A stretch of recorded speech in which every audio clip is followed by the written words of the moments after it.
Nah, jadi pada saat itu aku hanya membawa beberapa barang yang penting-penting saja menurutku pada saat itu, dan tapi pada saat aku sudah sampai di Jepang itu ada beberapa hal yang aku sesali karena aku tidak membawa barang-barang tersebut atau aku tidak membawa banyak barang-barang tersebut. Sedangkan pada saat di Jepang itu barang-barang tersebut itu sangat sulit untuk didapatkan atau bisa dikatakan mahal apabila kita ingin mendapatkan barang tersebut.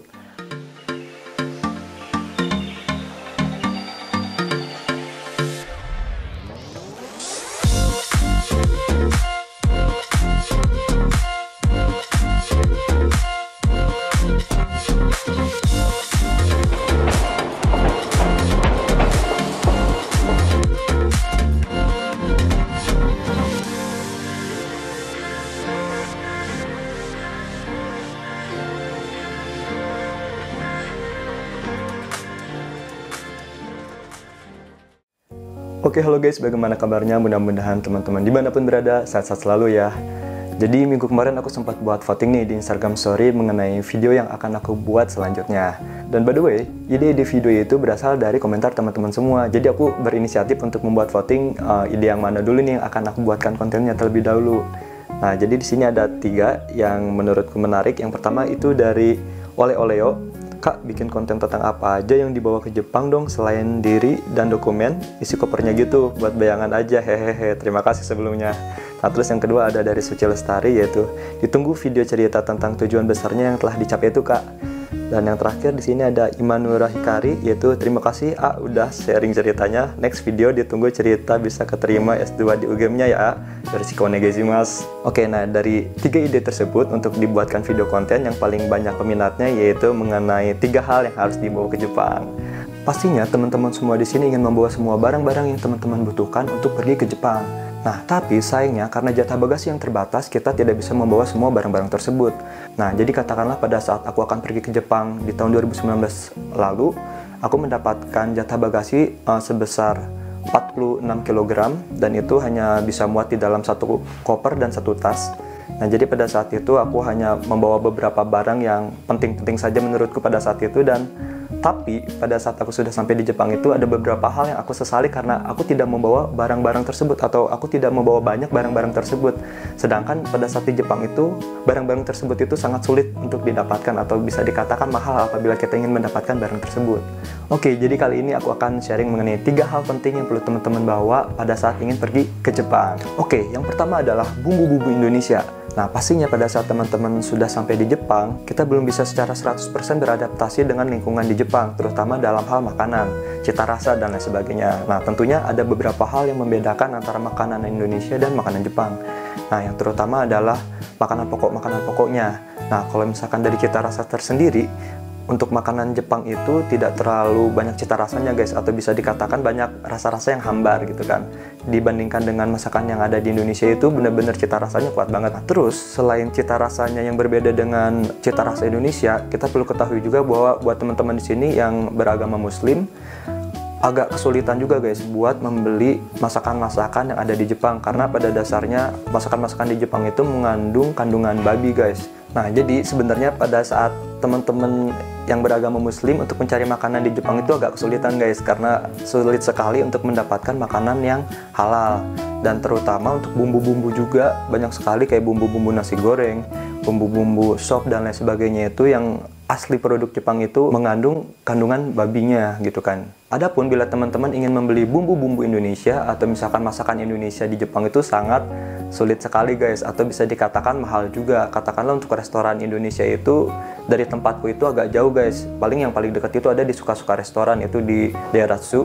Itu kalau misalkan aku mau sengaja pergi ke sana itu butuh waktu kurang lebih 1 jam lebih.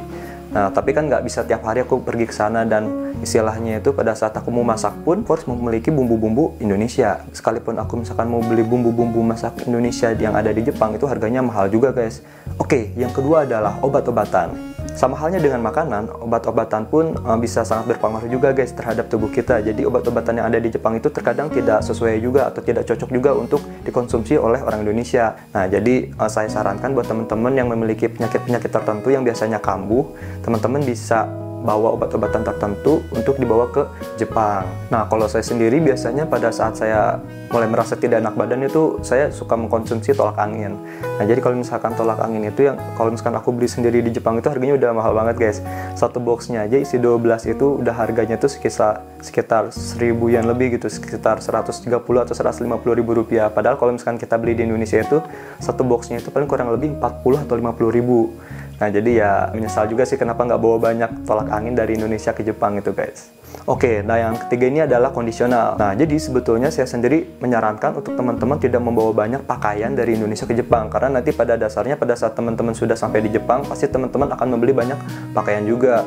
Apalagi di Jepang itu banyak juga pakaian-pakaian cuko atau pakaian-pakaian bekas yang ada di toko-toko cuko seperti Second Street, seperti Book Off dan lain sebagainya. Dan di situ harganya juga terjangkau juga, dengan harga yang terjangkau, tapi teman-teman bisa mendapatkan pakaian-pakaian yang branded atau berkualitas.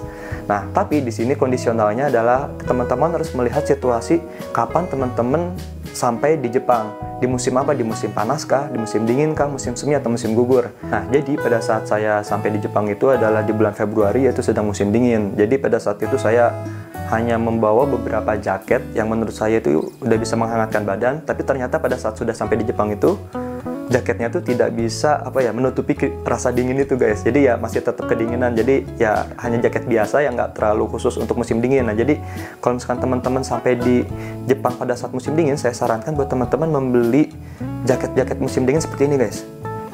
Karena di sana suhunya itu benar-benar ekstrim dinginnya guys, bisa nyampe minus berapa derajat, berbeda banget sama istilahnya tuh sama suhu dingin yang ada di Indonesia.